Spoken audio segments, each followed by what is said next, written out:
Nah, saudara bayangkan saudara-saudara kita di Makedonia dalam kondisi sudah dicobai dengan berat dalam berbagai penderitaan.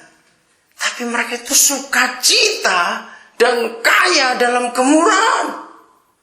Siapa pernah baca bukunya Joel Osteen? The Best Thing of Life. Nah, apa bahasanya susah. Baik, betul. The best life. Bukan, yang pertama, itu yang kedua. Best of life ya. Oke, yang begitu. Nah, salah satu paragraf yang saudara perhatikan, waktu dia lagi ngajar di gereja, salah satu jemaat yang homeless, itu tersinggung betul, saya lupa di paragraf nomor berapa itu ya. Selesai kebaktian, waktu Joel Osteen ada di depan pintu beri salam, ini homeless marah. Dia bilang, Joel, kamu gak lihat aku di situ tadi? Lihat. Tapi kenapa kamu khotbah memberi? Kalau kamu khotbah itu dan kamu tahu aku di situ, kenapa ngomong begitu? Maksudmu? Ya, apa yang aku bisa beri? Wah, jawaban Joel Osteen bagus sekali. Dia kata begini, aku tahu kamu homeless. Kamu tidur kan di depan lapangan di gereja situ, bukan ditambahin sama orang. Iya. Kamu punya kaki enggak? Dia bilang, ya kalau enggak ada kaki, enggak bisa ke gereja. Oke.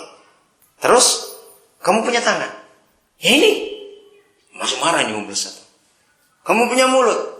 Lah aku ngomong dengan siapa? Oke. Bawa tanganmu dan bawa mulutmu oleh kakimu. Datangi teman-temanmu di park itu.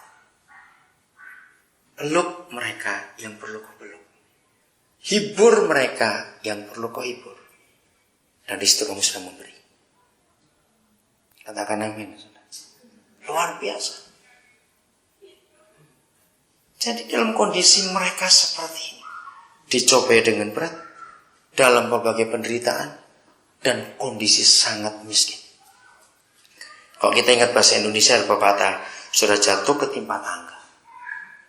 Nah, kalau ini sudah jatuh ketimpa tangga, tangganya tangga besi. Belum sempat bangun digigit anjing, anjingnya rabies. Bisa bayangin itu, habis sudah semuanya. Tapi masih punya sukacita untuk memberi. Katakan amin. Saudara, inilah purpose hidup kita. Temukan kata kamu dalam hidup ini. Siapa kamu itu buat kita masing-masing? Kalau kita sudah punya sasaran, kamu itu siapa? Hidup itu luar biasa. Setiap kali bangun pagi, gak bilang, aduh Senin lagi, tanggal 1 lagi, mortgage lagi, ini lagi, itu lagi. Harap. Jadi umur baru 40, so kayak 70-an, pinggang sakit semua, lutut sakit semua. Maaf, jangan tersinggung. Enak.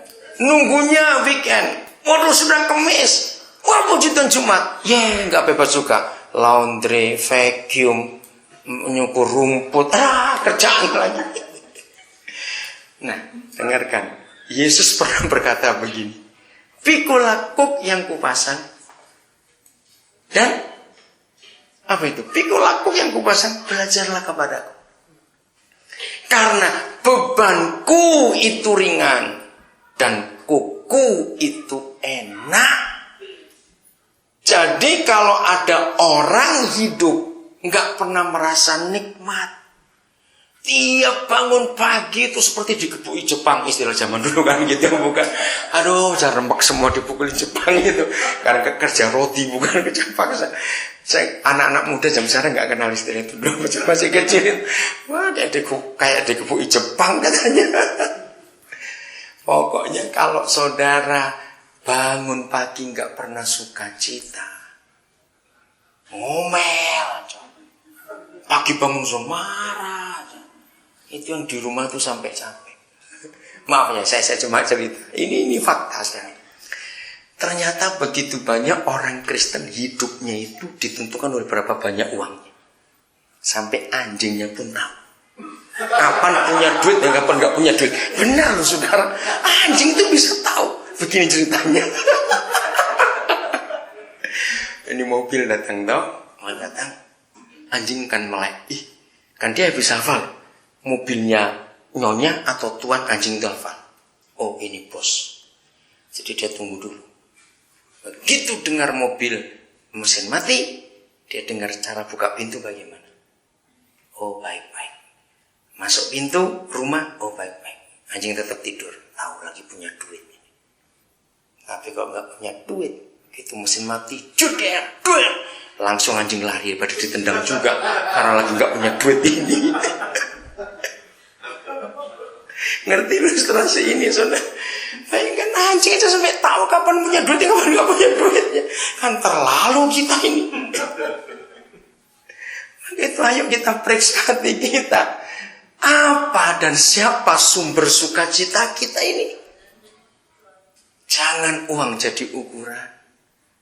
Bangun pagi, uang masih ada, puji Tuhan. Pagi-pagi sudah nyanyi. Nggak ada duit, juder. Kenapa lampu nggak dimatikan? Ini kenapa kotor semua ini?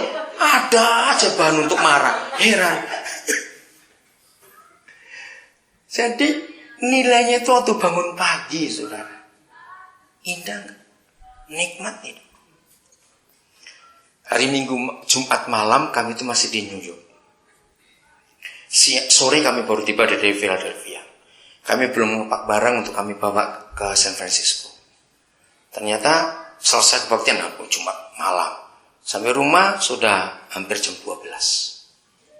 Pesawat kami jam 6:30. Jadi jam 4:30 paling tidak harus sampai di airport. Kalau jam 4:30 sampai di airport, jam 4 harus berangkat. Kalau jam 4 berangkat, jam 4 paling tidak harus bangun. Soal bisa bayangkan. Akhirnya sampai 1:30 baru selesai semua, saya ning Ustaz.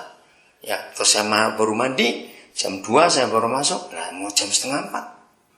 Tapi karena saya tahu besok saya akan ketemu homeless itu. Ada semangat yang luar biasa. Saya tidur cuma 1 jam lebih. Seger seharian itu sampai malam. Karena dari homeless kami mesti ke San Jose. Dari San Jose kami balik ke South San Francisco. Karena jam 5 ada kebaktian. Sampai malam. Minggu pagi 3 kali kebaktian dari minggu itu. Kenapa? Beban itu ringan. Maaf saya cuma ngomong jangan tersinggung. Beda. Beban mertua itu berat. Oh banyak. Loh betul. Beban mertua itu berat. Tapi bebannya Yesus itu enak sekali. Ringan betul, saudara. Beban organisasi. Ayo coba yang pernah jadi gembala, pernah jadi aktif di gereja. Coba. Maka itu saya sering berkata, ngawur gereja itu. Yang pernah aktif di gereja, lihat, kalau sudah Sabtu, itu sudah takut duluan. Aduh, besok. Ayo ngaku, ya atau tidak? Yang pernah jadi aktivis gereja. Aduh, maka itu banyak orang salah dengan kata pelayanan. Saya bilang nggak begitu. Kenapa orang yang aktif di gereja capek semua kalau sudah Sabtu? Minggu itu, aduh, pulang itu sudah bawaannya marah saja. Ayo, betul nggak? Senin, sudah kacau semua sudah. Kok saya tahu dengar minggu itu kayak apa begitu? Karena bukan beban Yesus, itu beban organisasi. Beda, saudara, beda. Maka itu begitu ada orang yang lepas dari pelayanan, merdeka gitu, wah leganya luar biasa. Katakan amin, nggak usah ragu-ragu. Lu serius, saudara, harus capek sekali lu. Nah. Maka itu kalau kita mau teliti Matius 11 ayat 29, gereja itu banyak yang salah. Karena buat orang punya beban yang begitu berat, nggak ada sukacita dalam hidup. Akhirnya pelayanan jadi munafik, dipaksa senyum, orang nggak bisa senyum. Itu jadi salah semua. Maka itu kalau bebannya Tuhan Yesus, enak sekali. Kuk yang dia berikan itu enak, dan bebannya itu ringan sekali. Ya ditemukan kamu itu siapa? Kami berdosa menemukan kata kamu itu. Yang pertama adalah anak-anak Papua yang kami ingin mereka jadi orang pintar, jadi orang hebat, dan kami sekolahkan mereka. Dan lebih luar biasa, maaf saya cuma cerita. Nah, saudara bayangkan saudara-saudara kita di Makedonia dalam kondisi sudah dicoba.